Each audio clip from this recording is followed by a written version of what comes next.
Comme vu dans une précédente vidéo de la série sur Node.js, la gestion des erreurs est essentielle lorsqu'on développe une application, surtout avec Node.js qui est un environnement d'exécution monothread. Dans la pratique, cela signifie que lorsqu'un problème survient sur le thread principal et qu'il est mal géré, cela affectera tous les utilisateurs de l'application. Dans ce que nous avons mis en place jusqu'à présent, nous nous sommes concentrés sur les fonctionnalités, sans trop se soucier de la gestion des erreurs. Dans cette vidéo, nous allons donc nous focaliser sur cet aspect. Ce sera également l'occasion d'aborder le Graceful Shutdown, que l'on peut traduire en français par arrêt en douceur, et qui consiste à s'assurer qu'avant l'arrêt complet de notre application ou du processus qui l'exécute, les tâches ou requêtes en cours soient traitées et terminées correctement. Par exemple, s'assurer que la connexion en cours, comme celle à la base de données ou à un système de messagerie, soit correctement fermée. Comme prérequis pour mieux suivre cette vidéo, je vous recommande une de mes précédentes vidéos sur la gestion des erreurs dans la série sur Node.js. Vidéo dans laquelle nous avons vu les différents types d'erreurs que l'on peut rencontrer lors de l'exécution d'un programme. Nous y avons également abordé les erreurs fonctionnelles, les erreurs de programmation, ainsi que la gestion des erreurs synchrones, asynchrones et des erreurs globales non traitées, comme des promesses terminées avec des erreurs non traitées, ou des événements errors émis par certaines parties de notre application sans être gérés.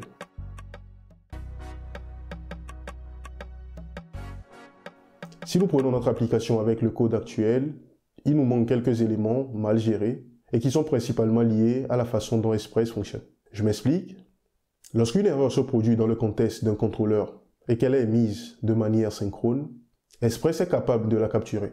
Cependant, lorsqu'une erreur se produit de manière asynchrone, Express n'est pas capable de la gérer automatiquement. Dans ce cas, il faut gérer l'erreur de manière explicite. Dans notre cas, cela signifie que lorsqu'une erreur survient dans le contexte d'un contrôleur, comme une erreur d'unicité avec Mongoose ou MongoDB, puisque les appels à Mongoose sont asynchrones, notre code actuel ne pourra pas la capturer et la transmettre à notre gestionnaire d'erreurs globales. Pour prouver cela, il nous suffit d'exécuter la requête de register 2 fois avec le même email par exemple. Donc lorsque nous ferons cela, il s'agit de cette méthode de notre contrôleur qui sera appelée, c'est-à-dire le register. Donc si nous prenons le register ici et que nous nous intéressons à son corps, donc nous avons une partie où nous faisons la récupération des informations qui sont envoyées par l'utilisateur, la réalisation des validations, et ensuite ici nous procédons au register, c'est-à-dire à la sauvegarde du nouvel utilisateur lorsque les informations envoyées par l'utilisateur sont valides. Donc ici nous procédons à l'exécution d'une opération asynchrone. Et selon le fonctionnement de Express, c'est que nous pourrons considérer ceci comme étant le contexte d'exécution de ce contrôleur. Et lorsque ce code s'exécute, lorsqu'une erreur est mise ici de façon asynchrone et qu'on ne capture pas cette erreur de façon explicite, Express ne sera pas capable de transmettre cette erreur à notre gestionnaire d'erreurs globales que nous avons mis en place précédemment et qui se trouve au niveau du point d'entrée de l'application. Donc si on se réfère à ce que nous avons ici, nous avons vu dans les précédentes vidéos que pour pouvoir avoir un gestionnaire global de gestion d'erreurs, il suffit de le brancher comme le dernier middleware au niveau de notre application. Donc ici, nous avons notre dernier middleware ici, qui est le error handler. Donc si on se réfère à ce middleware, donc c'est ce middleware qui représente notre gestionnaire global d'erreurs. Donc toutes les erreurs émises lors des différentes requêtes, si ces requêtes ne sont pas traitées, donc ces erreurs doivent être envoyées à ce gestionnaire qui doit s'assurer de les traiter. Donc c'est notre point central de traitement des erreurs que nous avons ici. Donc en me basant sur l'explication de tout à l'heure qui est liée au fonctionnement de Express, c'est que lorsque nous émettons au niveau d'un contrôleur une erreur et que cette erreur est envoyée de façon asynchrone, donc Express, à cause de son implémentation, de son fonctionnement, n'est pas capable de capturer cette erreur. Donc pour pouvoir démontrer cela, nous allons exécuter la requête de register avec 2 fois, avec un email qui existe déjà. Et cela va, à cette ligne, essayer de sauvegarder les informations sur l'utilisateur en question. Mais vu qu'au niveau du register, lors de la mise en place de notre modèle, nous avons mis une contrainte d'unicité sur l'email. Donc, nous aurons une erreur qui sera émise ici de façon asynchrone. Mais on voit ici que nous n'avons pas de bloc try catch explicite qui permet de capturer une erreur qui est mise sur cette ligne, c'est-à-dire lors de l'exécution du register ici. Donc ce que veut dire que l'erreur émise de façon asynchrone ne pourra pas être capturée par Express pour pouvoir ensuite le passer à notre gestionnaire global d'erreur. Donc pour tester cela, j'ai lancé mon application qui tourne ici, et dans ma base de données, si on vérifie actuellement dans la base de données, on se rend compte que nous avons un utilisateur qui est déjà modeste@gmail.com avec ces informations. Donc nous allons essayer de faire ici une autre requête de register avec un utilisateur avec le même email. Donc ici nous avons déjà Anonymous, on voit qu'on a déjà Anonymous qui existe déjà dans la base de données également. Donc nous allons essayer de refaire cette même requête de register une seconde fois et voir le résultat que cela va me donner. Donc lorsque j'exécute cette requête, si le gestionnaire d'erreur d'Express arrive à capturer le problème d'unicité au niveau de mon contrôleur ici, donc cela veut dire que cela sera passé, si Express arrive à capturer l'erreur, donc l'erreur doit être passée à ce gestionnaire d'erreur global, donc j'aurai ceci qui va s'afficher dans la console, et un résultat doit être retourné à l'utilisateur, qui sera le message unexpected error avec le code 500. Donc nous allons exécuter cela, la requête ici. Et lorsqu'on exécute la requête, déjà, on se rend compte que on nous dit ici, notre outil de test, nous dit que le serveur n'a rien retourné comme résultat. Donc on n'a pas le résultat escompté qui est le 500 en principe. Et si on se réfère à notre serveur ici, on voit que le serveur que nous avons démarré s'est crashé. Donc s'est arrêté brusquement. Et cela est dû au fait qu'il y a eu une erreur qui s'est déclenchée dans notre application et qui n'a pas été capturée. Et l'erreur en question, il s'agit de l'erreur de duplication, c'est-à-dire l'erreur d'unicité que j'ai évoquée tout à l'heure. Donc on nous dit ici que l'email, nous avons une duplication au niveau de l'email, c'est-à-dire que cet email, il existe déjà un utilisateur qui possède cet email dans notre base de données. Et vu que c'est une erreur asynchrone qui a été déclenchée et que ceci n'a pas été capturé, donc du coup, l'impact, c'est que le serveur il y aura une exception non capturée, c'est-à-dire un unhandled rejection qui sera émise, comme nous l'avons vu dans la vidéo sur les erreurs. Et vu que cette erreur n'est pas capturée par le système, donc ça fait crasher notre application. Donc on voit que le serveur ne répond plus. Ce qui fait que lorsque nous allons exécuter d'autres requêtes plus tard, donc on nous dit que le serveur n'est plus en ligne ou ne répond plus à nos différentes requêtes. Donc ça, avec l'implémentation que nous avons actuellement, donc il y a notre application qui souffre de ce problème et ça c'est lié au fonctionnement même d'Express. Donc une approche pour pouvoir corriger cela, c'est de mettre des try-catch au niveau des lignes qui peuvent potentiellement créer des erreurs. Donc la solution ici serait de mettre un bloc try-catch ici pour capturer l'erreur, vu que nous savons qu'une erreur peut être émise ici, donc on peut faire quelque chose comme ça. Et une fois l'erreur capturée, il faut l'envoyer vers le gestionnaire d'erreur. Donc il nous faut réaliser une manipulation ici. Donc pour pouvoir réaliser cette manipulation, la manipulation en question, c'est de faire appel à la fonction permettant de déléguer le traitement d'une action au middleware suivant. Et pour pouvoir réaliser ça, il nous faut ici modifier la signature de notre méthode ici. Donc il nous faut passer le troisième paramètre que nous avons vu dans une précédente vidéo, qui est le nest function, c'est-à-dire la fonction permettant de déléguer le traitement d'une requête au middleware suivant ou au gestionnaire de route suivante. Donc il nous suffit de faire le nest ici, donc on va faire un return ici, nest error, pour pouvoir traiter la requête en question. Donc nous pouvons déplacer le reste des éléments ici. Ici, nous avons le create user, donc on dit ici que cette variable n'existe plus. Donc du coup, on peut déplacer tout ça ici. Donc là, nous allons redémarrer notre serveur. Donc déjà, je vérifie si j'ai des erreurs de build ou pas. Donc j'ai pas d'erreur de build.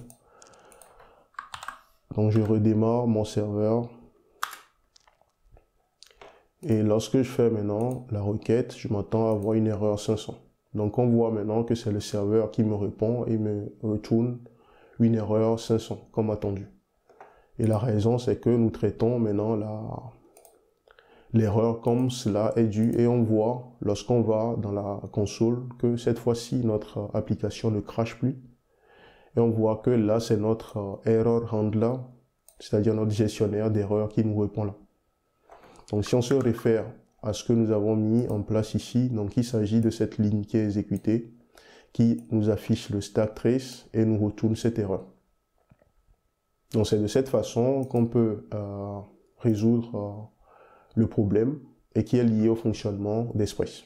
Mais ce qu'il faut noter ici, c'est que résoudre le problème de cette façon en utilisant un try-catch qui englobe la partie du code ou la ligne qui peut potentiellement émettre l'erreur. Cela nous permet de résoudre le problème, mais de façon partielle. C'est-à-dire que ici, c'est parce que nous savons que cette ligne peut potentiellement émettre une erreur que nous avons mis le try-catch autour de cela. Maintenant, supposons que l'erreur est maintenant émise au niveau de cette ligne. Donc ça veut dire que nous serons obligés de mettre encore un try-catch un peu partout. Ça risque de polluer un peu notre application en mettant des try-catch partout. Donc procéder de cette façon, ça limite la résolution du problème et potentiellement lorsqu'une autre ligne dans notre code qui n'est pas wrappée par des try-catch va émettre des erreurs de la même façon dans le contexte de notre contrôleur. Donc du coup le problème va encore se poser. Donc pour vraiment résoudre le problème, et préparer nos contrôleurs à capturer des erreurs qui seront émises potentiellement dans le contexte d'exécution du contrôleur. La solution est d'encapsuler le code du contrôleur dans un try-catch, c'est-à-dire tout le bloc ou le contexte d'exécution de notre contrôleur.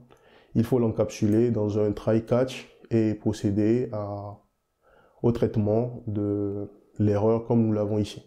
Donc cela veut dire que dans notre cas, il va falloir déplacer le try ici et l'utiliser pour englober tout le contexte d'exécution du contrôleur comme ça. Donc ça veut dire que tout le bloc ou tout le contexte d'exécution du contrôleur dans ce cas se trouve dans un try-catch et ce try-catch va procéder aux captures de tout ce qu'il y aura comme problème potentiel qui va se produire lors de l'exécution du contexte. Donc ça veut dire que toutes les erreurs qui vont se produire ici, on peut les capturer maintenant et les envoyer ou les déléguer à notre gestionnaire d'erreurs globales. Donc si nous retestons le code que nous avons mis en place, donc là je vais juste arrêter le serveur et redémarrer cela. Donc je vérifie si j'ai une erreur de compilation, non. Donc je réexécute le serveur, là c'est bon. Donc si nous exécutons de nouveau la requête, on s'attend à avoir le 500 et là on nous dit que c'est une erreur qui n'est pas connue. Donc maintenant que nous arrivons à capturer l'erreur et que nous centralisons la gestion d'erreurs en un endroit, il nous suffit de venir ici et de traiter l'erreur en question. Donc vu que c'est une erreur que nous connaissons, donc on ne peut plus considérer cette erreur comme une erreur non attendue. Et nous savons que l'erreur est due au fait que l'email renseigné par l'utilisateur viole la contrainte d'unicité au niveau des emails. Donc il suffit d'envoyer dans ce cas une erreur claire à l'utilisateur pour l'informer de cela. Donc ici, nous allons juste nous référer à l'erreur. Donc il s'agit du Mongo Server Error ici. Donc si on veut avoir plus d'informations par exemple sur l'erreur,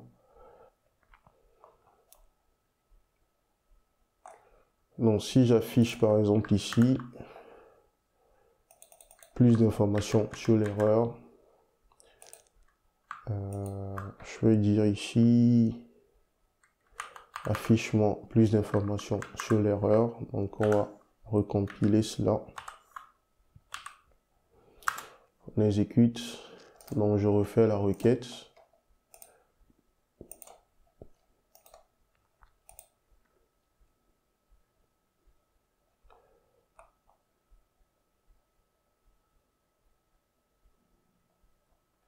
Donc j'ai mon gestionnaire d'erreurs ici, et si je me réfère au message ici, je vais juste trouver le name que je peux utiliser pour mettre en place le traitement. Ici j'ai le Mongo Server Error et j'ai l'information en question. Donc ici ce que je peux faire, je peux dire dans mon code, ici je peux dire si mon erreur est instance de ceci, par exemple, Mongo Server Error, ou que mon erreur, je pense que ici le error.name, on va essayer d'afficher ça. Je pense que ça doit correspondre à la valeur qu'on vient de récupérer. Donc du coup, je vais afficher ici plutôt le error.name pour voir ce que ça donne. Je vais mettre en commentaire ces deux parties. Vu que j'ai pas dans le TypeScript le bon typage pour pouvoir faire les instances of, donc je vais essayer de voir à quoi ressemble le name de l'erreur et l'utiliser pour faire des vérifications. Donc si je reviens là, donc je vois ici que la valeur du error.name c'est Mongo Server Error ici. Donc je récupère ceci. Et là, je vais juste écrire une vérification qui va se baser sur ça. Donc, je vais dire ici que lorsque mon error.name correspond à cette valeur, que je veux retourner à l'utilisateur, au lieu de lui retourner un 100 comme nous l'avons fait ici, je sais qu'il y a un problème d'unicité. Donc, je peux faire quelque chose comme ça et dire que je fais result.status dans ce cas. Je vais dire que je retourne une erreur 400 et je peux dire que ici nous sommes dans un cas d'erreur d'unicité. Donc on peut par exemple dans ce cas récupérer plus de détails ici sur le error response, bien formater cela et extraire le problème en question et retourner ça à l'utilisateur. L'idée serait de récupérer les bonnes informations et de les envoyer à l'utilisateur. Mais nous allons procéder cela juste pour la pratique. Donc ici, je vais encore essayer de m'assurer ici que ceci, si on se réfère à la valeur que nous avons ici, donc nous avons un erreur réponse et puis un code. Donc ici, tout ça, ça représente la réponse.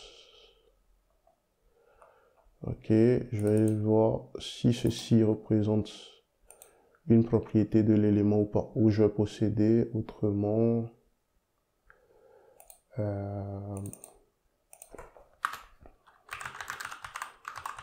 Donc l'idée c'est de capturer, de s'assurer que au lieu de capturer l'erreur de façon globale ici, parce que récupérer un Mongo Server Error, il se peut qu'il s'agisse par exemple d'un autre type d'erreur, mais lié encore à la validation. Du coup, capturer l'erreur de cette façon est un peu général. Donc au lieu de réaliser cela, donc je vais plutôt essayer de m'assurer que le code de l'erreur response ici correspond bien aux 11 000. Comme ça, je suis sûr que c'est un problème d'unicité. Dans ce cas seulement, je vais retourner le message que nous avons ici à l'utilisateur ou lui dire que nous avons un problème d'unicité ici. Donc, je essaie de récupérer cette valeur pour voir si cette valeur est disponible directement sur l'objet. Et si je suis sûr de ça, je peux l'exploiter. Donc, je fais ceci. Je vais encore une fois mettre en commentaire ceci. Donc ça, c'est juste pour m'assurer que l'erreur est bien envoyée sur le format que moi j'attends. Donc je refais le test. Donc là, on a bien l'objet qui est envoyé avec les différentes informations. Donc on va exploiter ces différentes informations. Donc on va dire ici que lorsque l'erreur se produit, que c'est un Mongo Server error, donc dans ce cas, on est sûr que cette clé sera disponible. Donc on va récupérer cette information. Donc je peux faire directement ici const et utiliser ça. Donc je récupère cette information sur l'erreur dans un premier temps. Et si ceci, l'erreur, donc je peux procéder, au lieu de faire procéder étape par étape ici, je peux ajouter ici directement que lorsque l'erreur point error response point le code correspond à la valeur que nous avons ici.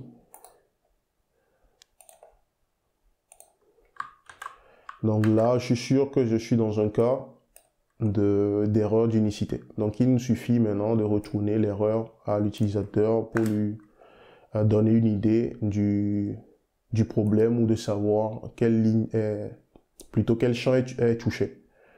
Donc dans notre cas, nous allons juste soit afficher directement ce message à l'utilisateur, mais en lui envoyant l'information comme ça, l'utilisateur saura par exemple que nous utilisons une base de données MongoDB. Donc ça, peut-être pour des raisons de sécurité, il ne faut pas envoyer ces informations telles quelles à l'utilisateur, parce qu'avec ça, l'utilisateur saura que derrière, nous utilisons une base de données MongoDB. Donc ce que nous allons faire ici, c'est d'envoyer plutôt, on va récupérer plutôt cette information, c'est-à-dire le key value. On sait que le nom du champ en question, c'est l'email et que la valeur envoyée, c'est ça. Donc l'idée ici, c'est de reformater le message d'erreur sous un format qui soit explicite à l'utilisateur. Donc ici, nous sommes déjà assurés que nous sommes dans le cas d'un problème d'unicité ou d'une erreur d'unicité. Donc nous allons maintenant essayer ici de récupérer les informations dont nous avons besoin. Donc on va reprendre le error.response ici. Le error.response, donc si je fais ceci, donc sur le error.response qui correspond à cet objet, nous voulons récupérer le key value. Donc je récupère le key value. Donc ici, cela correspond à un objet dont chaque clé va correspondre à notre champ en question qui souffre du problème et la valeur va correspondre à la valeur actuelle qui est envoyée. Donc on peut ici, après la récupération du key value, donc on peut faire ceci, vu que c'est un objet, on peut faire un object.entries comme ça, entry dessus. Donc ce qui nous permet d'avoir à la fin une petite boucle à l'intérieur de laquelle nous aurons la clé et la valeur. Donc on aura quelque chose comme ça, key value. J'ai une erreur ici dit déclaré mais non utilisé. Donc du coup ici nous pourrons maintenant réorganiser tout ça et l'envoyer à l'utilisateur.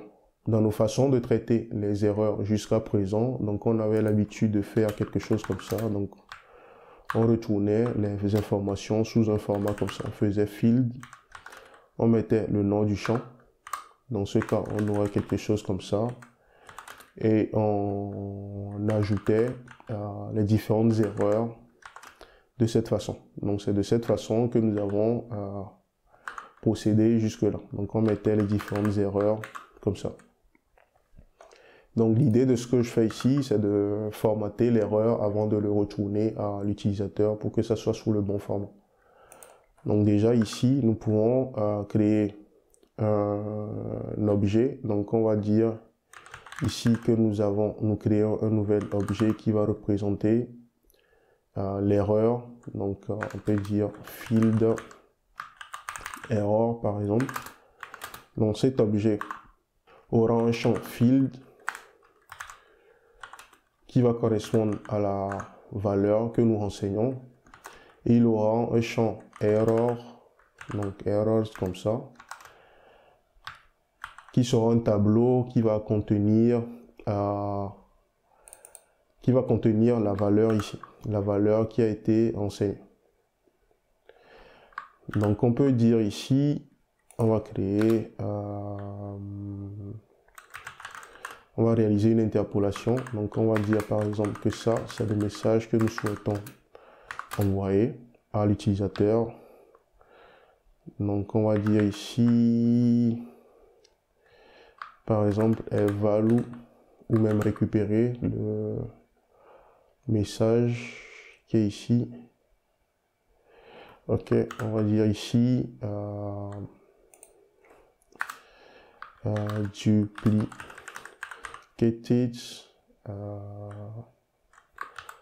On va mettre un message explicite. Duplicated constraint violation par exemple.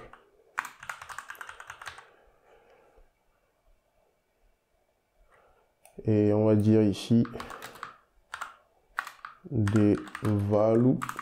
Donc on va dire que la valeur est déjà utilisée. Des values, deux points, le nom de la valeur, ou faire comme ça, mettre la valeur ici. Donc on va faire quelque chose comme ça. Donc on va dire que cette valeur is already used par exemple. Donc ça c'est du formatage que nous avons fait. Nous avons la valeur. Donc on va juste placer la valeur ici. Là c'est bon. J'ai une erreur ici, il me dit quoi? Value, ok. On va supposer que la valeur c'est une chaîne de caractères d'habitude et la clé également c'est une chaîne de caractères. Donc là nous avons le message à retourner à l'utilisateur. Ici nous avons l'erreur qui va représenter quelque chose comme ça. Donc il nous suffit dans ce tableau de mettre l'erreur qui correspond au message que nous avons ici. Donc en supposant que nous avons plusieurs champs, il va falloir créer une erreur globale qui va contenir la liste de toutes les erreurs qui seront capturées dans ce cas. Donc on va créer ici des erreurs comme ça qui va constituer un tableau, et à chaque fois qu'on parcourt notre entrée ici, nous allons réaliser l'ajout. Donc on va faire un push ici et ajouter à chaque fois la nouvelle erreur dans le tableau, à la fin du tableau que nous avons créé. Donc on réalisera quelque chose comme ça. Donc après avoir réalisé tout ça, il va falloir le retourner à l'utilisateur. Donc on va faire JSON ici et retourner les erreurs formatées à l'utilisateur. Donc il s'agit de cette valeur qui sera retournée à l'utilisateur. Donc il me dit ici que ça a oui. Donc ici on va juste se référer à ce que nous avons ici. Donc on va dire que notre erreur ici c'est un tableau qui va contenir ces valeurs. Donc on va faire soit array, on peut mettre soit array directement ici. On peut faire quelque chose comme ça. Donc tout ça c'est juste pour pouvoir formater les choses de la bonne façon. Ici key value, ok, objects on tries, ok. Il me manque quelque chose ici. Ça, c'est le callback à appeler. Donc, je devais appliquer plutôt le entries ici sur l'objet que nous avons récupéré ici. Donc, le key value. Et c'est sur ce tableau maintenant que je dois réaliser un mapping. Soit je réalise un mapping pour récupérer les différentes valeurs ou un for each. Donc ici, j'ai fait l'erreur tout à l'heure. Donc je devais faire quelque chose comme ça. Et c'est à ce mapping que je passe la clé que j'ai. Donc la différence ici, si on le procède de cette façon, donc nous pouvons directement, au lieu de créer le tableau et faire parcourir les éléments un à un, donc on peut directement créer le tableau et renseigner la valeur. C'est-à-dire au lieu de faire ceci, comme nous l'avons fait, donc ça on aurait pu l'utiliser si on fait un for each ici. Cette technique marcherait si on fait un for each. J'ai une erreur ici, il me dit quoi? Je peux enlever ceci. Je pense que j'ai une erreur de formatage. Field error. Il dit quoi? Ok, c'est parce qu'il pense ici, il dit qu'il ne connaît pas la valeur des différents champs. Ok, c'est pas grave. Donc ici, comme je le disais, lorsqu'on passe par la méthode du for each, on peut procéder de cette façon. Mais dans notre cas, si on veut rester dans du fonctionnel, on aurait pu faire directement comme ça et réaliser un map à la place du for each. Donc ça nous permet de ne plus avoir un tableau, une valeur intermédiaire comme on l'a fait ici. Donc dans le for each, on était obligé de créer un tableau dans lequel nous poussons progressivement les valeurs. Mais si on passe par un map de cette façon, donc ça veut dire que ici nous pouvons, au lieu de faire push du field error ici, on peut directement retourner une valeur ici qui va correspondre au field error. Donc le tableau sera créé progressivement en prenant chaque valeur de cette combinaison de clés-valeurs sur laquelle nous allons appliquer nos différentes... nous allons exécuter cette fonction. Et c'est le résultat qui sera retourné, qui va constituer au final un tableau qui va ressembler à quelque chose comme ça. Donc nous allons tester cela pour voir ce que ça donne. Donc déjà, est-ce que nous avons des erreurs de compilation? Non. Donc si je reviens ici, je vais juste relancer mon serveur. Donc je fais ma requête ici pour voir ce que ça donne. Donc là, j'ai une erreur côté serveur. On va voir pourquoi. J'ai mon error handler ici. Rien n'est fait. Ok, on va voir s'il y a un problème ici.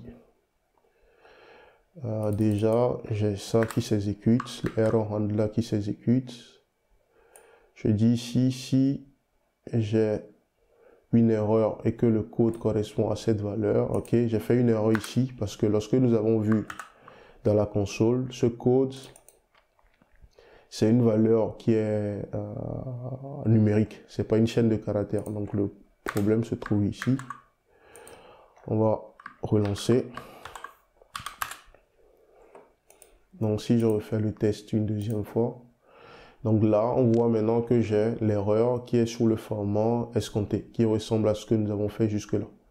Donc il nous dit ici que nous avons le field qui prend ces deux valeurs et que nous avons l'erreur qui correspond à ça. Donc il dit duplicate constraint violation, the value is already in use. Ok. Donc ici c'est juste que le entries, si on se réfère à ce que nous avons ici, le entries nous retourne un objet plutôt que...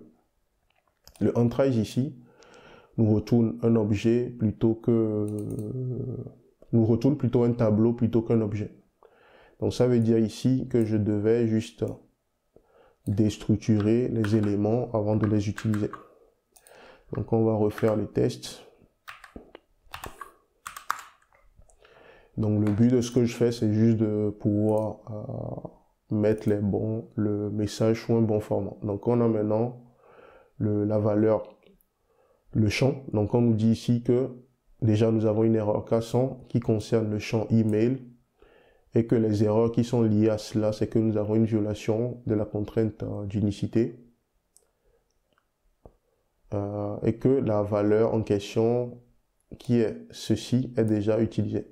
Donc ça correspond bien au message qu'on attend, puisque nous avons des job codes en surplus autour de l'élément. Donc je peux juste changer ça ici pour que le formatage soit bon. Donc je vais juste enlever ceci, vu que la valeur est déjà ajoutée, plutôt les codes sont déjà ajoutés par lors de l'envoi de l'erreur. Donc on voit maintenant que nous avons quelque chose qui ressemble à ce que nous attendons, mais nous avons encore une cote en plus. Donc on va voir ici, ça provient de là.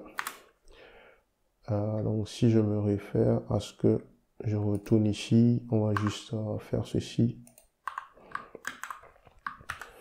Donc je reset.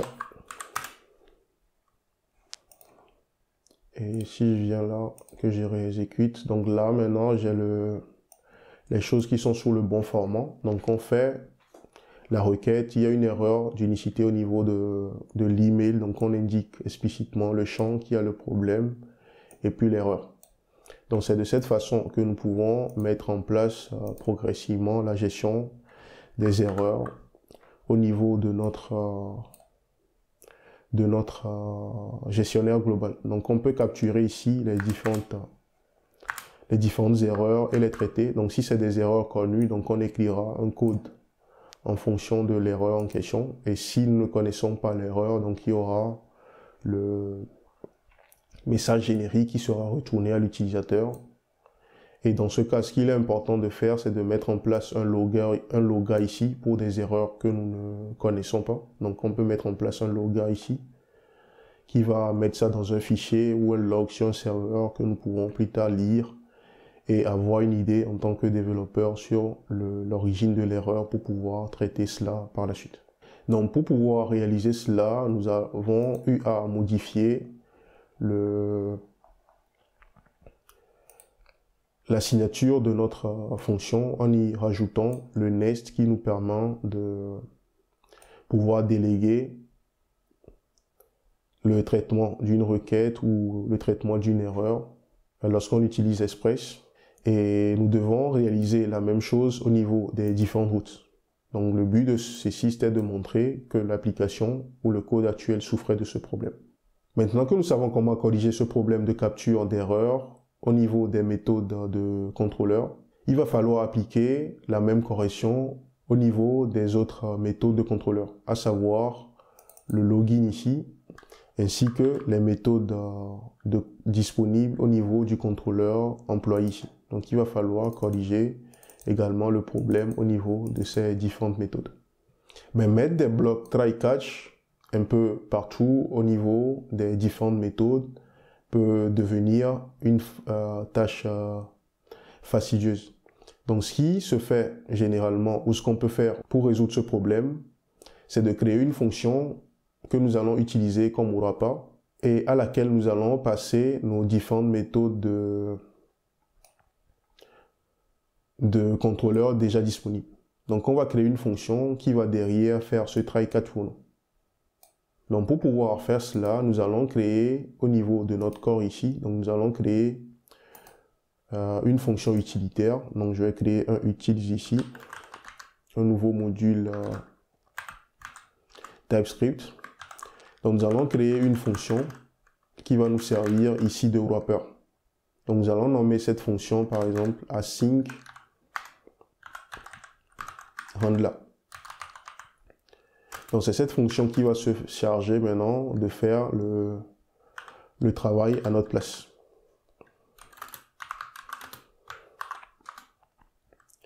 Donc cette fonction, il s'agit d'une fonction qui va retourner une autre fonction. Donc cette fonction prend en paramètre la requête Donc c'est comme on prend en paramètre une fonction qui va représenter les méthodes que nous avons ici. Donc il s'agit de cette fonction que nous appelons ici le fn. Et cette méthode va retourner une autre fonction qui sera un gestionnaire de route. Donc un gestionnaire de route, comme nous l'avons vu précédemment, il s'agit d'une fonction qui prend en paramètre la requête, la réponse et la fonction nest. Donc qu'est-ce que cette fonction va faire derrière? Cette fonction va juste exécuter la fonction précédente et capturer l'erreur qui sera passée au gestionnaire d'erreur en utilisant le nest. Donc c'est juste que ici, au lieu de passer par le try catch, donc on va utiliser directement, on va passer directement par les promesses ici. Donc on va faire un promesse.resolve. Donc promesse.resolve. Donc à l'intérieur du resolve ici, donc on va essayer d'exécuter notre fonction que nous avons initialement. Donc on fait l'exécution de cette fonction en lui passant les paramètres. Donc on va faire le request, le res et puis le nest. Donc ça veut dire que nous prenons notre promesse et on exécute une fonction ici. Donc lorsqu'une erreur se produit ici, donc cette promesse, son exécution va échouer. Donc nous allons ensuite capturer le but. Ici c'est de capturer l'erreur. Donc on va mettre un catch ici. Le but c'est de capturer l'erreur. Donc l'erreur capturée, on va juste passer cela à la fonction nest que nous avons là. Donc on va juste mettre notre nest ici. Donc il s'agit d'une forme simplifiée que je suis en train d'écrire. Donc on prend notre fonction. Donc la fonction, le fn ici représente un gestionnaire de routes ou une méthode de contrôleur, c'est-à-dire la fonction que nous avons ici. Donc on procède au retour d'une autre fonction. Et cette autre fonction, c'est également un gestionnaire de route.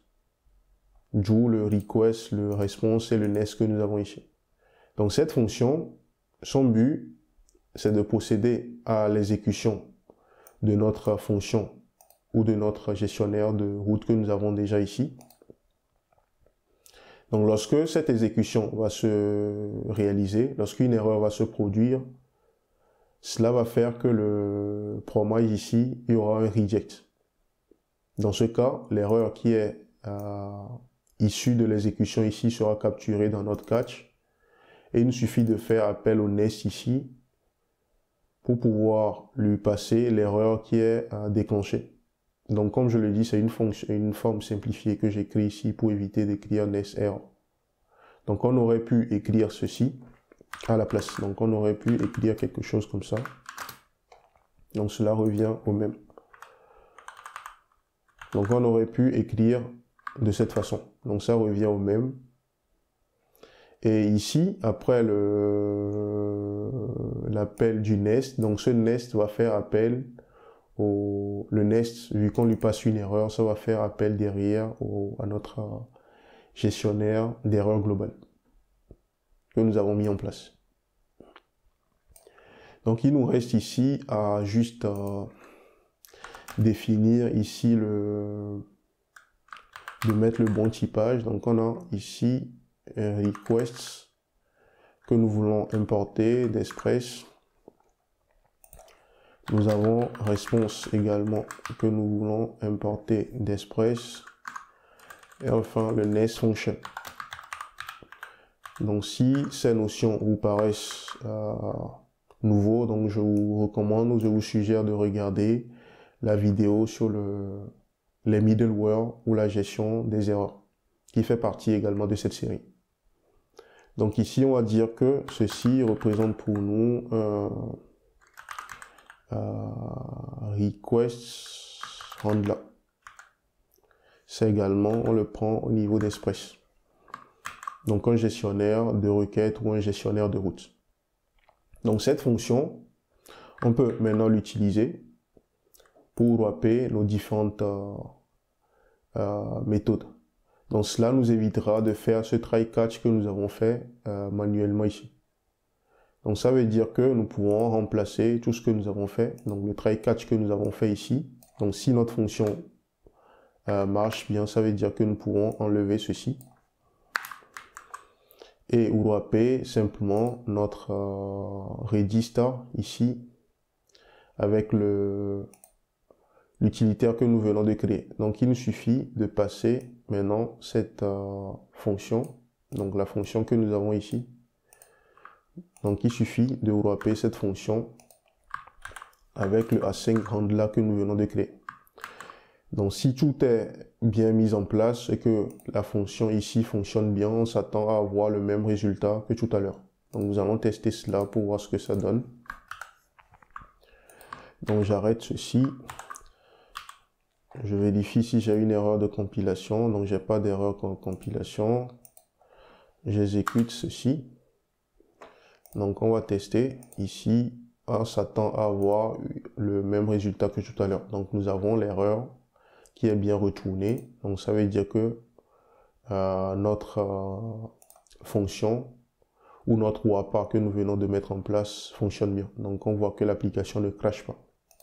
Donc il va falloir appliquer le même principe au niveau des autres routes. Donc la seule chose importante à savoir ici, c'est qu'il va falloir quand même mettre en place le nest au niveau des différentes autres gestionnaires que nous avons déjà mis en place. Donc il va falloir ajouter ce paramètre supplémentaire de sorte que le nest soit utilisé pour pouvoir faire la délégation comme nous l'avons mis en place ici. Donc je vais réaliser ce petit changement au niveau des autres. Nous allons réaliser ce petit changement au niveau de toutes les autres méthodes de contrôleur. Donc je vais simplement récupérer ceci, vu que c'est la même chose partout. Donc je peux récupérer ça. Ici, donc il me suffit de mettre le async handler là pour wrapper ceci.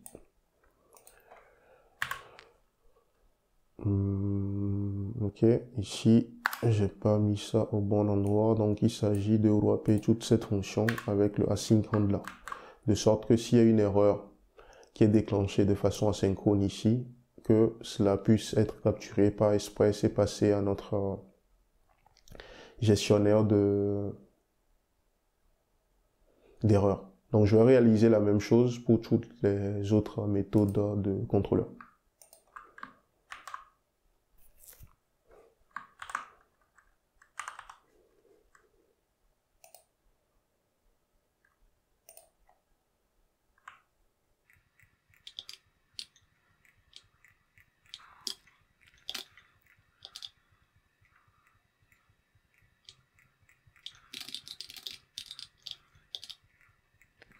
Je vérifie si j'ai pas d'erreur de compilation.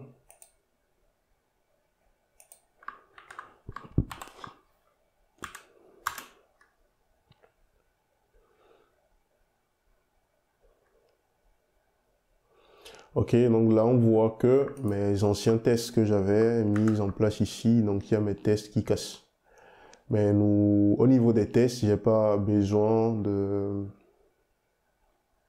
du nest au niveau de mes différents tests. Donc ce que je peux faire ici, c'est de simplifier ou de modifier le typage de l'utilitaire que j'ai mis en place.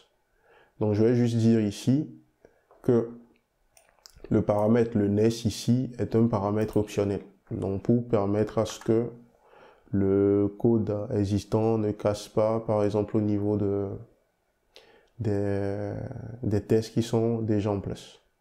Donc jusque cela me demande ici de réaliser une modification également ici. Donc je vais plutôt laisser ça tel quel et corriger les problèmes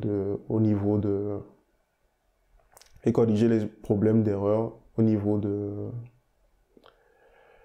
des tests. Donc ici, il me faut une fonction, donc je vais mettre ici une simple fonction qui ne fait rien de particulier au niveau des tests. Donc je fais la même chose un peu partout pour corriger ce problème.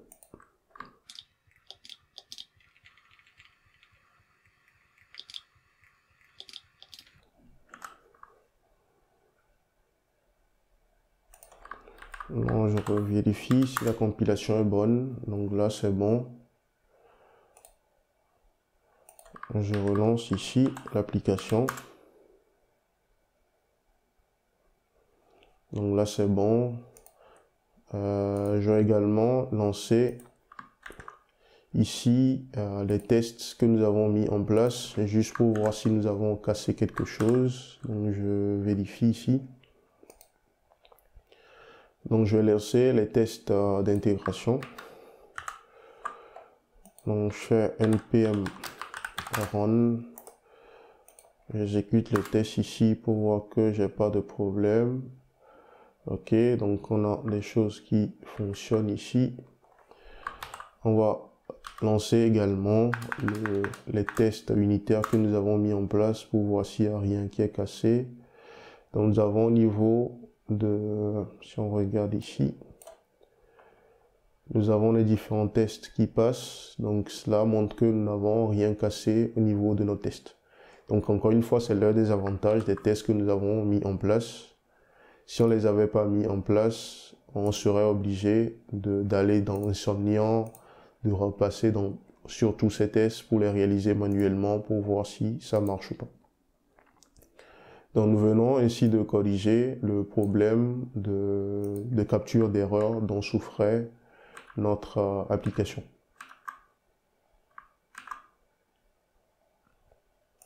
Donc à l'issue de la modification, on obtient un code qui se présente comme suit. Donc au niveau du host controller, donc nous avons notre wrapper et nous avons nos différentes méthodes ou paramètres NES que nous avons ajoutés à chaque fois. Donc si je vais au niveau de employee controller aussi, pareil. Donc nous avons nos différentes méthodes. Donc les modifications que nous avons réalisées, c'est d'ajouter les NES qui constituent les NES Function pour indiquer à Express que c'est des gestionnaires qui peuvent déléguer le traitement de requêtes ou d'erreurs à d'autres routes ou à des middleware. Et ensuite, nous avons utilisé notre async à handler à chaque fois pour wrapper ces différentes méthodes. Lors de l'exécution de notre application, nous ne sommes jamais à l'abri des erreurs. Par exemple, il peut arriver que nous oublions de bien gérer une promesse ou qu'une librairie tierce soit source d'une erreur. La perte d'une connexion à la base de données pendant l'exécution de l'application peut par exemple mettre notre application dans un état non souhaité. Nous allons donc mettre en place les coûts des erreurs non capturées globalement au niveau de Node.js. Dans ce cas, il est conseillé de redémarrer l'application pour éviter de la laisser dans un état instable qui pourrait entraîner par exemple des fuites de mémoire. Dans la pratique, il est important non seulement de redémarrer l'application, mais aussi de loguer les raisons derrière les erreurs pour pouvoir les traiter plus tard. D'où encore une fois l'importance des logs pour des applications en production. Loguer les erreurs permet en tant que développeur d'identifier les sources plus tard et de les corriger ou d'afficher des messages plus appropriés aux utilisateurs lorsque ces erreurs se reproduisent. Et pour pouvoir mettre en place ces logs, des modules NPM comme Pinot ou Whiston peuvent être utilisés. Je vous mettrai donc en description de la vidéo des liens vers les documentations de ces différents modules pour que vous puissiez les consulter si nécessaire. Concernant la capture des erreurs globales non capturées au niveau de notre application, nous allons procéder comme nous l'avons fait dans la vidéo sur la gestion des erreurs avec Node.js. Donc il s'agit de capturer les exceptions non traitées et des erreurs ou des exceptions qui sont levées dues à des promesses qui se sont terminées par des erreurs mais non traitées. Donc pour cela, nous allons aller au niveau du point d'entrée de notre application. Donc on va aller ici au niveau de l'index, c'est-à-dire le point d'entrée de notre application, et mettre en place une gestion d'erreurs globale. Donc si nous nous référons au code ici, nous avons le main, qui est le point d'entrée de l'application.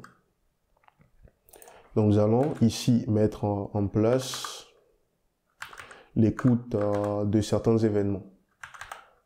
Donc concernant l'erreur, donc nous allons écouter le onCatch exception. Donc je mets en place là, donc lorsqu'on a une erreur, donc nous avons une erreur globale non capturée, on va juste loguer l'erreur en question. Donc on va dire ici par exemple onCatch exception par exemple, et afficher le message d'erreur en question. Donc on peut faire quelque chose comme ça et faire error.message. Donc il faut noter ici que les parties où nous utilisons les console.log peuvent être remplacées ou doivent être remplacées en production par des loggers pour pouvoir capturer ces erreurs, les garder dans un log que nous pouvons en tant que développeurs regarder, traiter plus tard pour connaître la source des erreurs. Donc suite à cela, il va falloir mettre fin au processus de l'application. Donc terminer le processus de l'application. Donc on met ici le S6 pour indiquer qu'il y a une erreur qui nous a conduit à mettre fin ou à terminer l'application. Donc si ces notions vous paraissent encore une fois nouveaux, donc vous pouvez consulter la vidéo sur la gestion d'erreurs pour comprendre toutes ces notions. Donc nous allons faire la même chose, donc c'est le même principe que nous allons appliquer. Mais pour le cas des erreurs liées au fait que des promesses se sont terminées avec des erreurs, mais sans que ces erreurs ne soient capturées et traitées. Donc là, c'est le unhandled rejection. Et ici, il y a deux choses. Donc nous avons la raison de l'échec de la promesse. Et ici, on va changer le message. Donc on va dire unhandled rejection. Et là, nous allons juste préciser les informations sur ce qui n'a pas marché. Donc on va juste indiquer ici la raison et puis la promesse. Donc du coup, on indique ici la promesse et on indique ensuite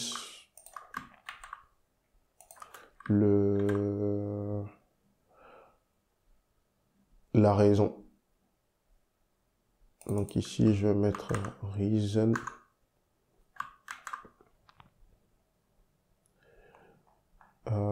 Du coup,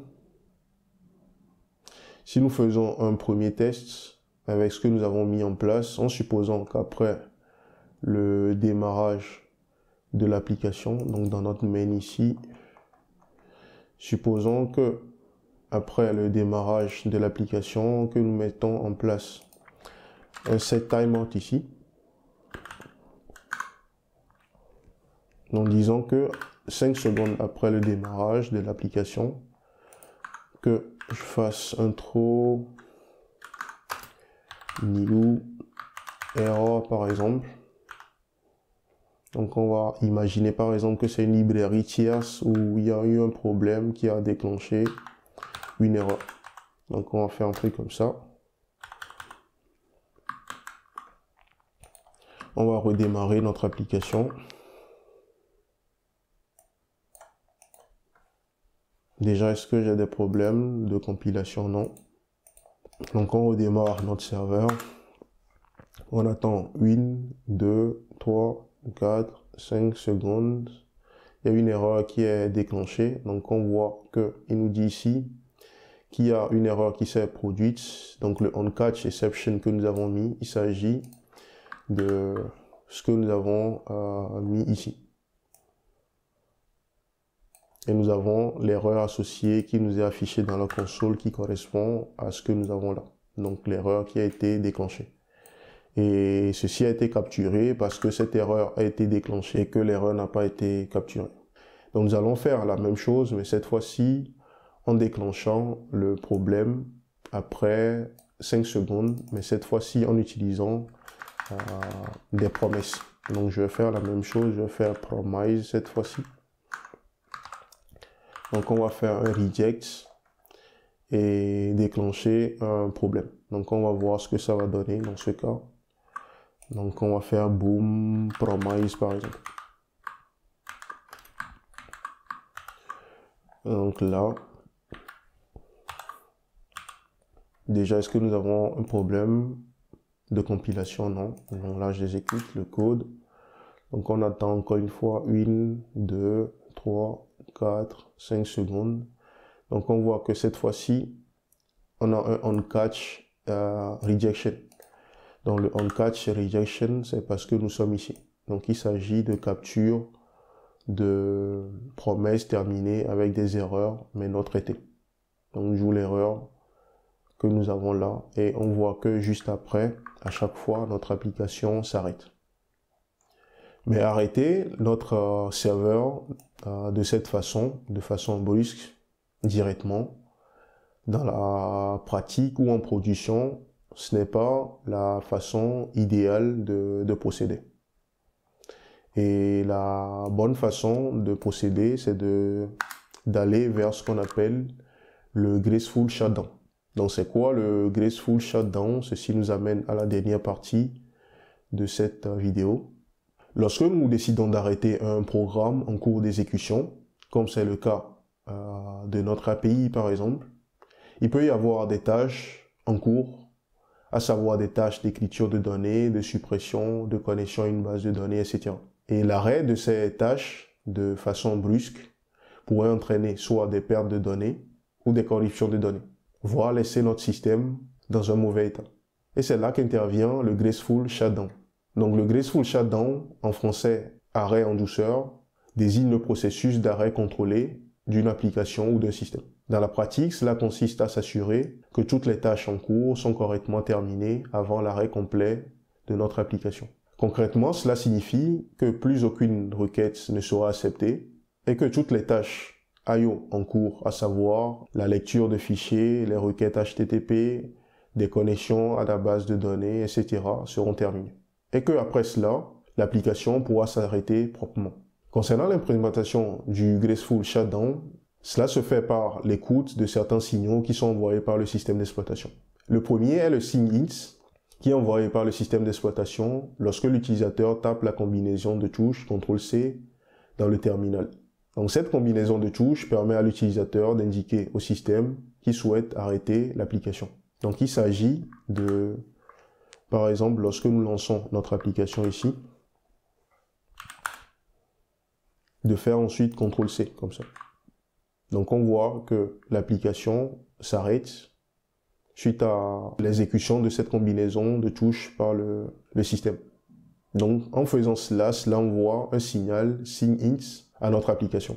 Le second signal est le signe terme qui est envoyé au processus par des gestionnaires de services comme systemd ou Docker pour arrêter proprement l'application. Donc nous allons dans un premier temps tester l'écoute de ces différents signaux et ensuite mettre en place le processus qui permettra d'arrêter les connexions au serveur de base de données, d'arrêter l'écoute de nouvelles requêtes venant des utilisateurs côté HTTP, etc. Donc pour cela, nous allons encore procéder comme tout à l'heure à l'écoute de certains signaux. Donc on fait process.on pour pouvoir écouter ces signaux au niveau de notre système. Donc on voit que Node.js nous permet ici d'écouter différents signaux qui ont des significations particulières. Mais les deux qui nous intéressent, nous, c'est le CTRL-C et les signaux qui sont envoyés par des gestionnaires de services comme systemd ou Docker. Donc nous avons dit tout à l'heure que pour le CTRL-C, il faut écouter le signe int comme ça. Donc nous allons essayer de traiter cela. Donc pour le moment, lorsqu'on écoute cela, nous allons juste affiché dans la console que nous avons reçu. Donc on va dire que nous avons reçu un signal SYN-HIT. Et nous allons juste procéder à la fermeture de notre application ou terminer le processus de l'application. Donc je fais ici un process SHIT et je passe la valeur 0. Donc pourquoi le 0? Parce que j'indique ici que je ferme ou que je termine le processus et que ceci n'est pas lié à une erreur. Donc on va faire un test, je relance l'application. Je fais ensuite la combinaison de touche CTRL-C. Donc on voit que j'ai le message Receive SYN-HIT qui est affiché. Donc si j'ai d'autres actions à exécuter avant que mon processus ne se termine, donc je peux exécuter ces différentes actions ici. Donc nous allons réaliser la même chose pour le SYN terme qui est envoyé par les gestionnaires de services comme système D au niveau des systèmes de type Unis et qui peut être également envoyé par Docker par exemple, lorsqu'on utilise Docker pour gérer le démarrage de notre application. Donc je vais chercher ici SYN terme. On va juste changer le message pour le moment.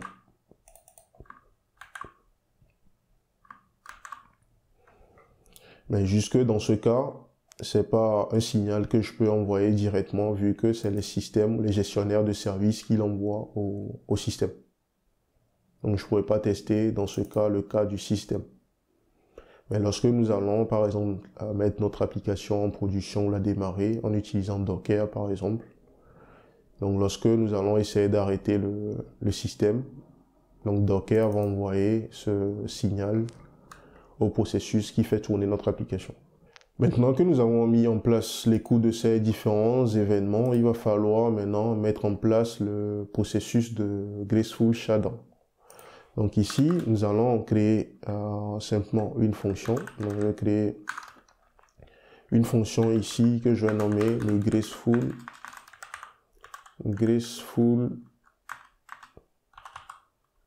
ou Gracefully Shutdown.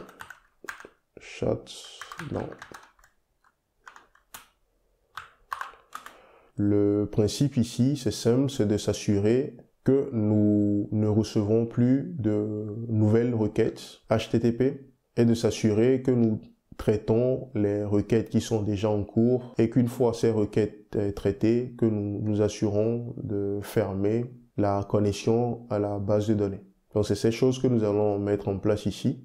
Donc ici, nous allons commencer par faire un petit console log ici pour dire, par exemple,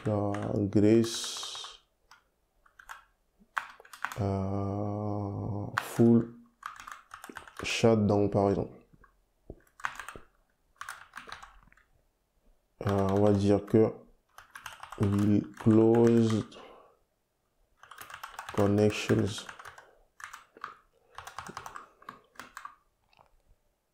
Donc, juste pour signaler que nous démarrons le Graceful Shutdown. Donc, deuxième chose, c'est que nous allons ici commencer par fermer les connexions de notre serveur HTTP pour éviter de recevoir de nouvelles requêtes. Donc, pour cela, il va falloir faire appel au app.close. Le app va constituer notre serveur Express. Donc ici, il nous faut avoir accès à une instance du serveur HTTP pour pouvoir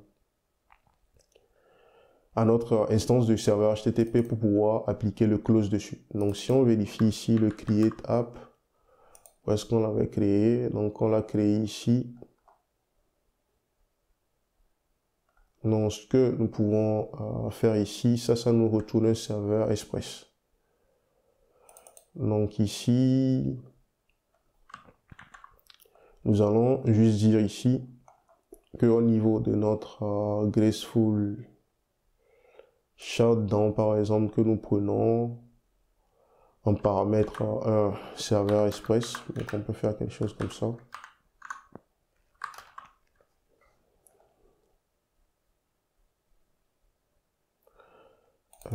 Toujours des problèmes d'import. Donc je vais faire ici export, import, express, from express, from express. Donc au niveau de mon graceful shutdown ici, je passe l'accès à Express à l'instance de mon serveur. Donc ici, il me suffit de dire ici que je veux fermer. J'ai mon app.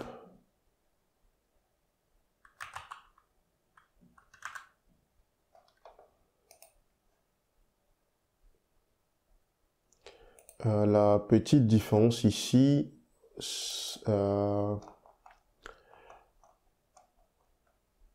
lorsqu'on fait appel au express.listing, c'est là que nous avons accès à l'instance de serveur que nous souhaitons fermer. Donc, il va nous falloir trouver un moyen ici de pouvoir accéder à l'instance de serveur. Donc, il ne s'agit pas de l'instance de l'application, mais de l'instance de serveur qui est démarrée. Donc, cette valeur est retournée par Express après l'appel du listing ici.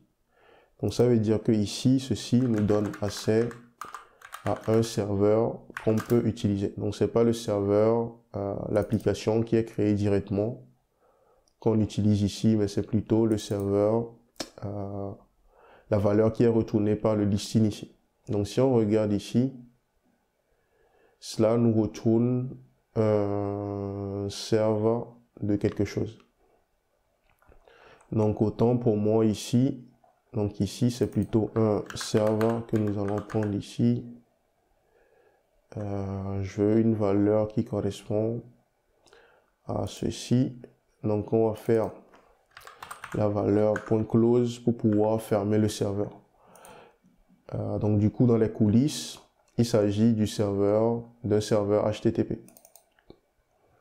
Donc, lorsque nous faisons app.listen ici, c'est que Express nous retourne un serveur HTTP qui provient du module HTTP de Node.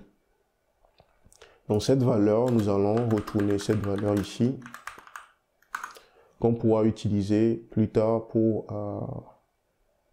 réaliser le graceful shutdown. Donc ici, on va juste vérifier la partie où nous faisons appel à ça. Et là, nous pouvons récupérer la valeur du serveur et l'utiliser pour faire ce que nous voulons. Donc on peut ajouter ici un den. Donc je peux faire un den ici. Donc c'est ici que je vais récupérer la valeur correspondant à mon serveur et que je peux utiliser pour faire mon graceful shutdown ici. Donc je peux faire l'utiliser ici pour mon graceful shutdown. Donc je vais faire quelque chose comme ça et lui passer le serveur en question. Donc je peux faire juste un return ici. Donc j'ai mon graceful shutdown qui est là. Donc je fais le app close. Donc ceci me permet de fermer le serveur. Et lorsque je ferme le serveur, ici c'est plus app, mais c'est plutôt serveur. Donc j'ai accès ici à un callback qui me permet d'exécuter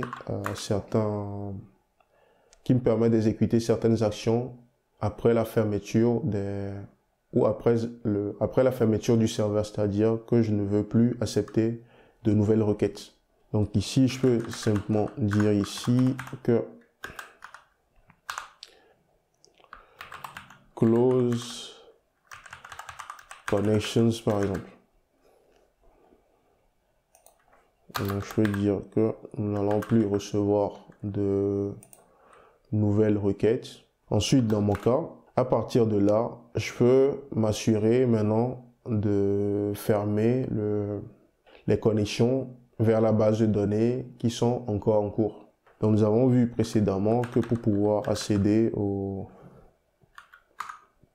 à la connexion en cours, on pouvait utiliser mongoose.connection.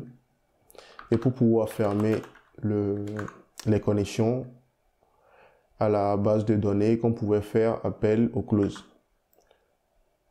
Donc ici également, nous avons un paramètre, premier paramètre, pour dire si nous voulons forcer la fermeture ou pas.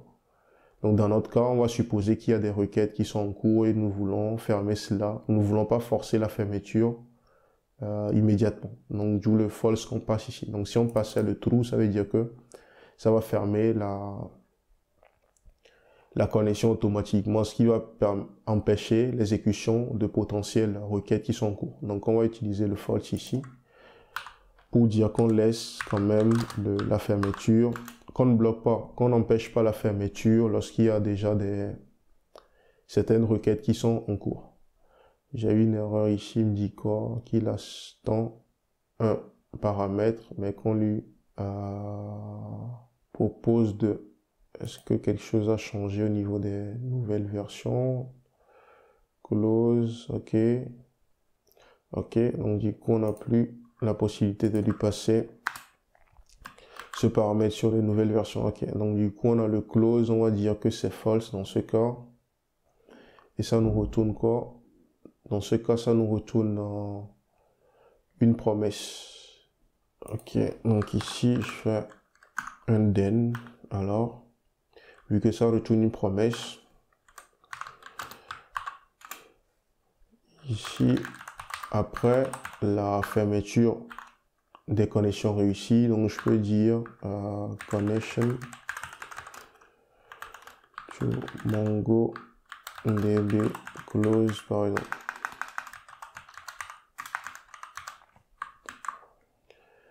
Et suite à cela, lorsque je m'assure de fermer la connexion au serveur, c'est-à-dire que je ne reçois plus de nouvelles requêtes, que je m'assure que la connexion à la base de données est également fermée, ici, je peux maintenant mettre fin au processus. Donc, je vais faire le exit et dire, par exemple, que je termine le processus en question. Donc, une chose supplémentaire à faire, en supposant, par exemple, qu'il y ait des requêtes qui sont en cours, cela veut dire que, vu que nous avons passé le false ici, la fermeture ne se fera pas. Donc, le serveur va attendre que les informations, les traitements qui sont en cours, par exemple la lecture, l'écriture se terminent. Et cela va empêcher dans ce cas l'exécution de ce callback que nous avons ici. Donc le processus ne pourra pas se terminer dans ce cas. Donc ce qui se fait dans la pratique, c'est que il faut, après un certain temps, au cas où la fermeture ici n'a pas marché, donc il faut attendre un certain temps. Donc on fait un set timeout ici. Donc on peut dire que si la fermeture ici n'a pas marché, on va attendre après un certain temps. Donc on va dire qu'on va attendre une seconde, le temps que les requêtes qui sont en cours terminent leur exécution. Et on va réessayer une seconde fois de fermer la connexion à la base de données. Donc on va réessayer ceci une seconde fois. Donc cette seconde fois, on va maintenant dire que on le fait en mode force. C'est-à-dire que même s'il y a des choses qui traînent, on va quand même fermer la connexion à la base de données. Donc on va dire ici que connection to MongoDB, par exemple, force close. Et là, vu que nous avons forcé les choses et que nous avons arrêté le serveur pas dans des conditions comme on le souhaiterait, on peut mettre que on ferme le processus, mais en indiquant qu'on a quand même forcé la fermeture du processus. Donc on peut augmenter ce temps à 2 secondes ou selon le besoin. On peut le mettre à 1 seconde, 2 secondes, 5 secondes selon le temps que nous souhaitons attendre avant de faire une fermeture forcée ou une connexion forcée au serveur. Donc venons ainsi de mettre en place le graceful shutdown. Donc il va falloir juste faire appel à cette méthode selon le besoin. Donc c'est ce que nous avons fait ici. Donc on démarre le serveur et on lance là. Mais je disais tout à l'heure que lorsque des exceptions se produisent au niveau de notre serveur, de cette façon, l'idéal c'est d'utiliser la même méthode. C'est-à-dire, au lieu de fermer brusquement ou de terminer brusquement le processus de cette façon, il va falloir s'assurer de faire encore une fois la même chose que comme nous l'avons indiqué ici, comme nous l'avons fait pour le cas que nous avons là. Genre le cas normal. Donc déjà, avant de mettre en place, de faire appel ou de trouver une façon de faire appel au graceful shutdown, dans le cas des exceptions non capturées de façon globale, il va falloir qu'on teste au moins ça pour voir si ça fonctionne ou pas. Donc on va tester cela. Donc je reviens là. Je lance l'exécution de l'application. Il dit tout de suite qu'il ferme l'application. Pourquoi?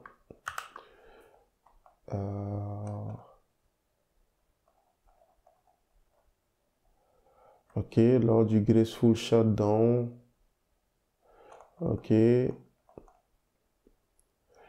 Ok. Ici, c'est normal que ça se produise comme ça parce que je dis dès que tu lances l'application, ferme les choses. Alors que c'est pas l'idée. L'idée, c'est de fermer cela seulement lorsque une erreur se produit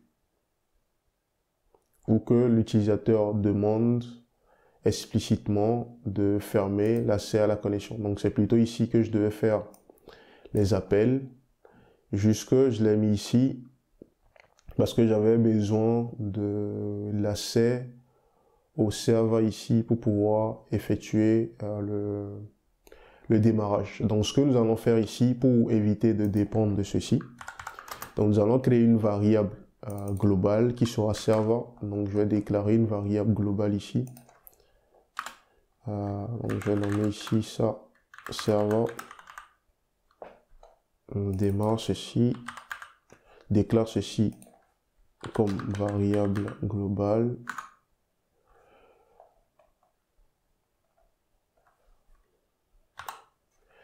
Au démarrage de mon serveur, donc du coup je renseigne cette valeur, donc je fais serveur égale à la valeur qui est récupérée ici. Et là maintenant je vais dire que lorsque l'un de ces signaux sera déclenché, que je fais appel au graceful shutdown ici. Donc je fais graceful shutdown et je lui passe la valeur du serveur. Donc je fais pareil ici. Je fais graceful shutdown en lui passant également la valeur du serveur. Donc ça veut dire que c'est seulement lorsque cet événement va se produire que le graceful shutdown va s'exécuter. Et vu que nous avons le closure au niveau de JavaScript, cela va faire que lorsque ce code va s'exécuter, donc il va essayer d'accéder à la référence du serveur. Et pendant ce moment, la valeur du serveur sera déjà disponible. Donc, nous allons tester ceci pour voir ce que ça donne déjà. Donc je réexécute. Le serveur a démarré. Si je fais CTRL-C, donc j'ai l'événement qui est reçu ou le signal qui est reçu. Donc j'ai le graceful shutdown with close connection. Et là, nous avons une exception qui dit qu'il ne peut pas faire appel à clause sur undefined.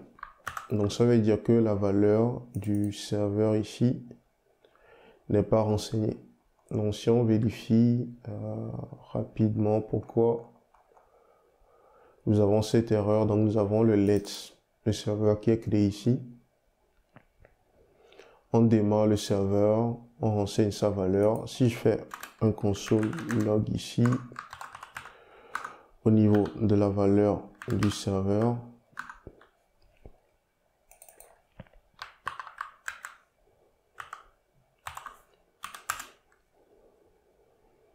Donc j'ai la valeur du serveur qui est bien renseignée ici.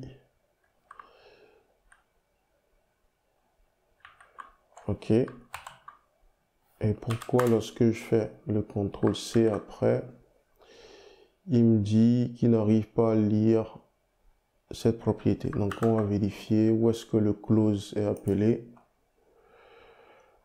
Au niveau du shutdown, ici, je reçois le signe int. Lorsque j'affiche la valeur du serveur ici,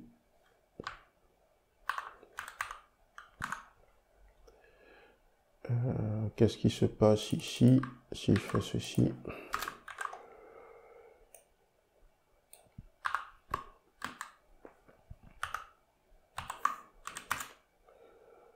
Donc je fais le save. Ok, la valeur du serveur undefined. Donc ça veut dire que la bonne valeur n'est pas récupérée. Donc ici, si on se réfère à ce que nous avons mis en place, ici la valeur est bien récupérée, mais lorsqu'on essaie de récupérer la valeur de serveur après, on remarque que cette valeur n'est pas la bonne ici. Donc si on se réfère à la partie ici, je pense qu'il y a un problème ici. La valeur que nous déclarons ici, le serveur, c'est une valeur qui est globale, alors que lorsque nous faisons serveur ici, cette valeur sera, on parle de shadow, cette valeur a été, lorsqu'on met serveur ici, vu que nous utilisons encore une variable que nous avons déclarée ici, qui est serveur, donc cette valeur fait que, ou plutôt dans le fonctionnement du JavaScript, lorsqu'on fait serveur ici, c'est la valeur que nous mettons ici qui sera accessible, mais pas la valeur qui est à l'extérieur, qui est la valeur globale ici. Vu que nous sommes dans le contexte ici où nous avons une valeur serveur qui est redéclarée ici. Donc on parle de shadow variable, ou que cette variable fait office de shadow à la variable globale que nous avons ici. Donc pour pouvoir fixer ce problème, je vais changer le nom ici, je vais mettre par exemple server instance. Comme ça, lorsque je vais essayer d'accéder plus tard à server, donc le serveur ici va faire référence plutôt à la variable globale que nous avons déclarée là. Donc je vais juste utiliser ce server instance ici. Et là, je suis sûr que lorsque je fais appel au serveur ici, que je n'aurai plus le problème de shadow, où la variable ici va écraser, va plutôt prendre le dessus sur la variable globale. Mais on est sûr dans ce cas que lorsque je fais serveur ici, que c'est à la variable globale que nous avons déclarée ici, que nous accédons. Donc on va tester cela pour voir déjà si ça marche ou pas. Donc là, je fais CTRL C et on voit qu'il me dit qu'il a fermé la connexion au serveur et qu'il a fermé la connexion à la base de données. Donc ça veut dire que ce que nous avons maintenant marche. Il suffit de faire un petit clean dans le code. Donc déjà, on enlève ceci. On enlève également ça.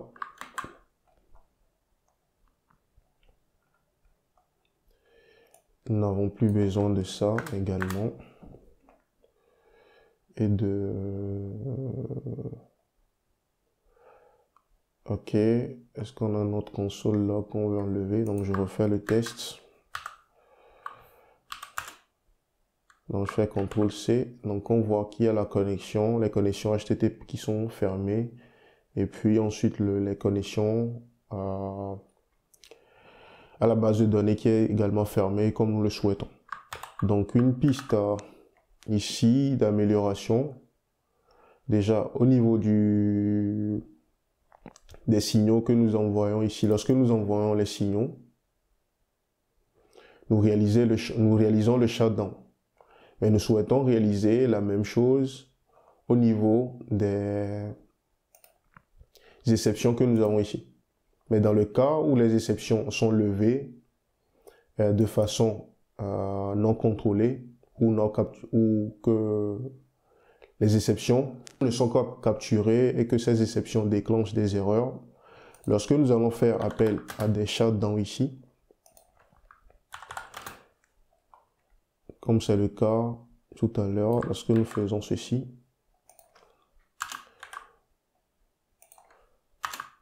le souci avec cette façon de faire, c'est que le process exit que nous avons ici, qui indiquait préalablement qu'il y a une erreur ou que nous fermons le processus à cause d'une erreur qui s'est produite, on n'aura plus ce même effet vu que dans le graceful shutdown, nous fermons le serveur ici, ou nous fermons tout avec en indiquant que tout s'est bien passé, alors que ce n'est pas le cas au niveau des erreurs non capturées. Donc s'il y a une erreur non capturée, c'est que derrière, il y a un problème. D'où le 1 que nous indiquons ici, les 1 que nous indiquons ici qui sont différents de 0.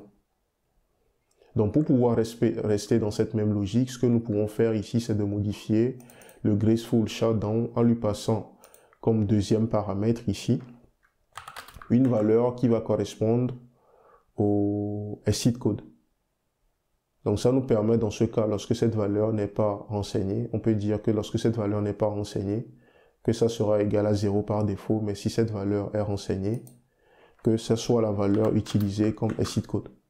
Donc pour pouvoir faire cela, nous allons modifier ici notre graceful shutdown et dire ici que ceci représente le exit code par exemple. Donc ça nous permet de pouvoir gérer les deux cas.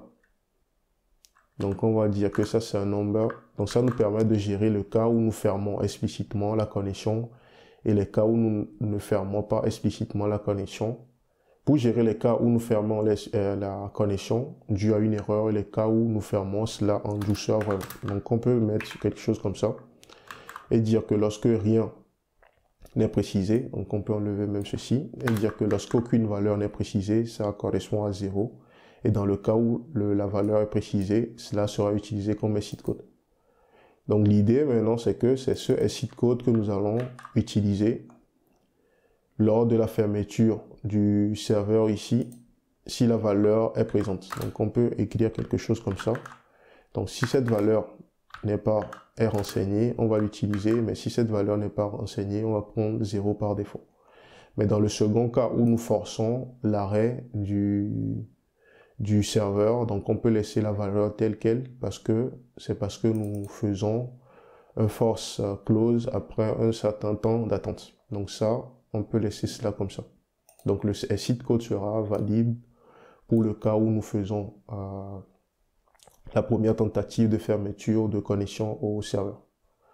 Donc on va retester tout ceci. Donc si je reviens, que je fais ça, donc lorsque je fais le CTRL C, je m'attends à close normal.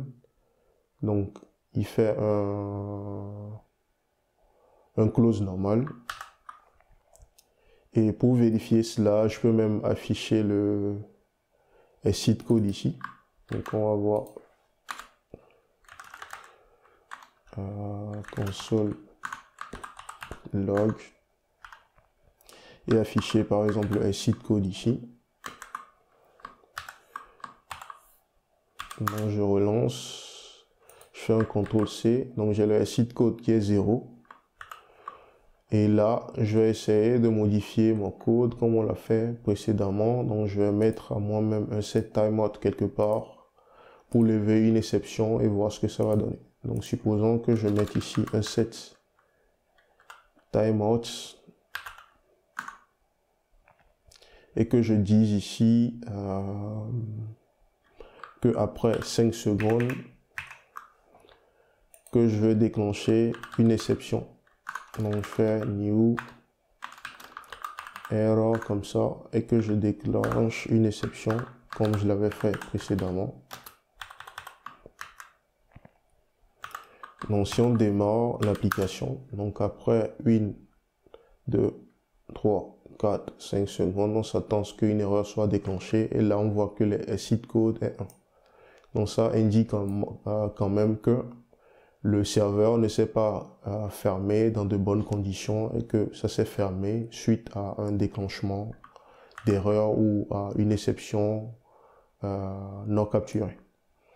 Donc voilà pour le graceful shutdown, mais une chose supplémentaire qu'on peut mettre en place ici également, c'est qu'au niveau du set timeout, procéder de cette façon ajoute le timeout au event loop.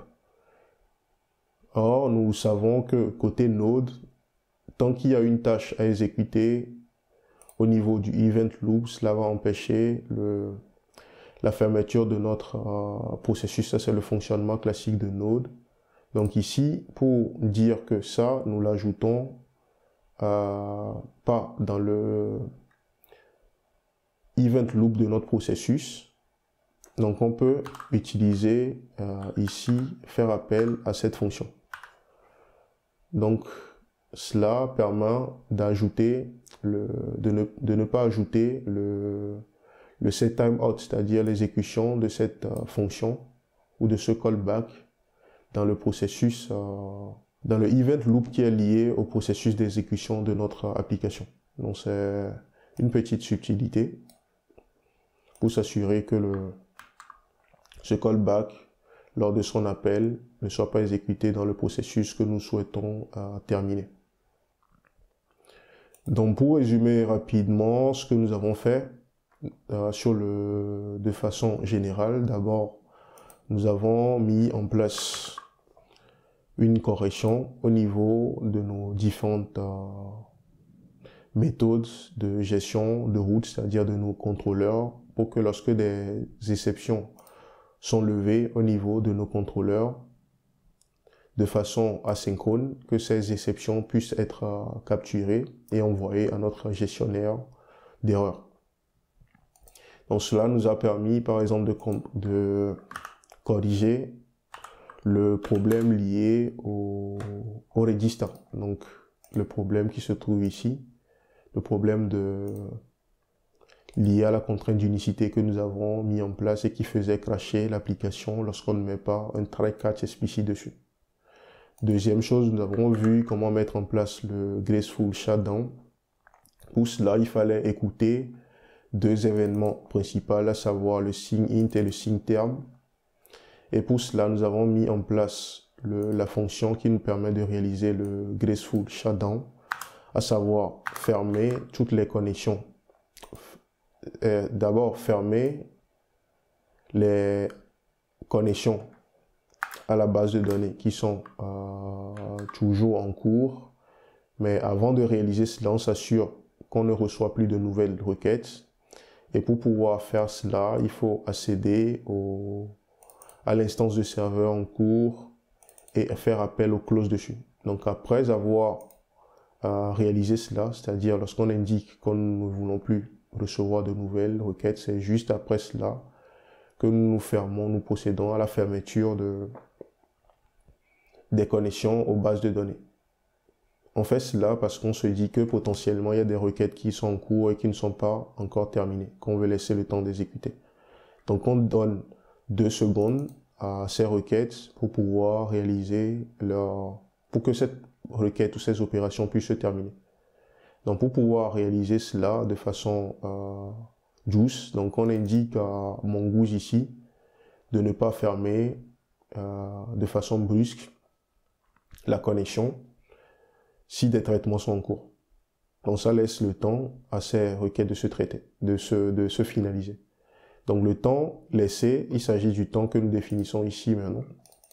C'est-à-dire que nous réalisons après 2 secondes une deuxième tentative pour fermer cette fois-ci la connexion à la base de données. Donc ça veut dire que même s'il y a des requêtes qui traînent encore, donc dans ce cas, ces requêtes ne pourront plus se terminer dans de bonnes conditions. Et lorsqu'on réalise cela, on utilise le SIT1 pour indiquer explicitement que nous avons forcé la fermeture.